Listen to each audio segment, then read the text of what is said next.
जय श्री कृष्ण। आज हम कान्हा की माखन चोरी की एक कहानी सुनेंगे। अगर आपको ये कहानी अच्छी लगे तो please like, share and subscribe करना। भगवान श्री कृष्ण बचपन में बहुत शरारती थे।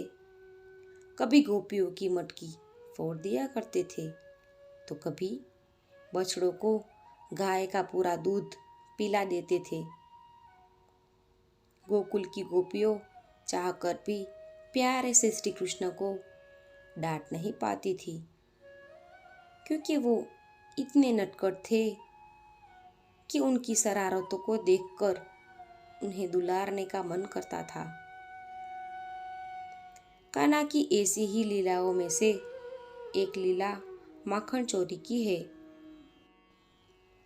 यह तो सभी जानते हैं कि कन्हैया को मक्खन कितना पसंद था।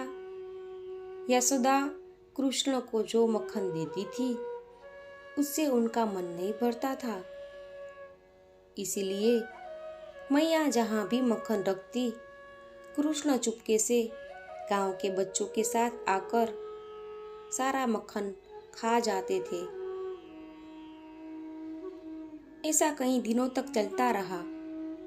जब मैया को कुछ समझ नहीं आया कि माखन कौन चुरा रहा है, तो उन्होंने एक दिन चुपके से मक्खन से बड़े छोटे छोटे घड़े को रस्सी के सहारे ऊपर टांग दिया। लेकिन श्री कृष्ण की नजरों से क्या छुप सकता है। उन्होंने माता को मक्खन रखते हुए देख लिया। अब समस्या यह थी कि मक्खन तक कैसे पहुंचा जाए।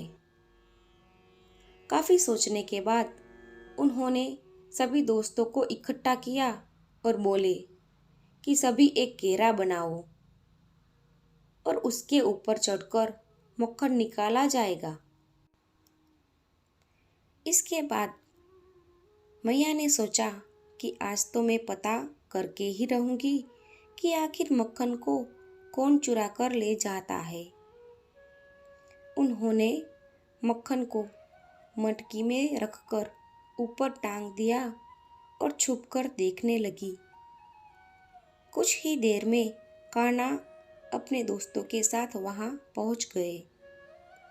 यह देखकर मैया को पूरी बात समझ में आ गई और जब सभी माखन चुराने लगे तभी माता यशोदा पहुंच गई।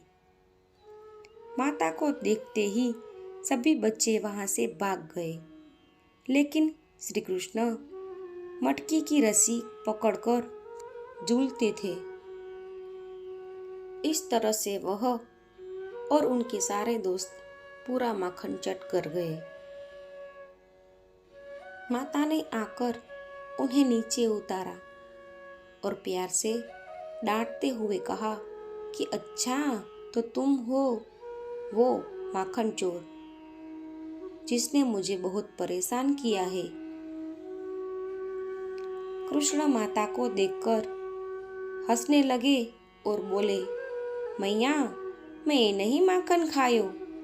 इस पर माता बोली कि अपनी मैया से ही झूठ बोलते हैं कान्हा। मैया की भोली सी सूरत देखकर और उसकी प्यारी सी बात सुनकर माता ने कृष्ण को अपने गले लगा लिया और बोलने लगी, मेरे प्यारे नटखट माखन चोर। बस तभी से श्री कृष्ण को प्यार से माखन चोर कहकर बुलाया जाता है। ये थी श्री कृष्ण की माखन चोरी की लीला। अगर आपको ये मेरा वीडियो अच्छा लगे तो please like, share and subscribe करना मत भूलना। Thank you.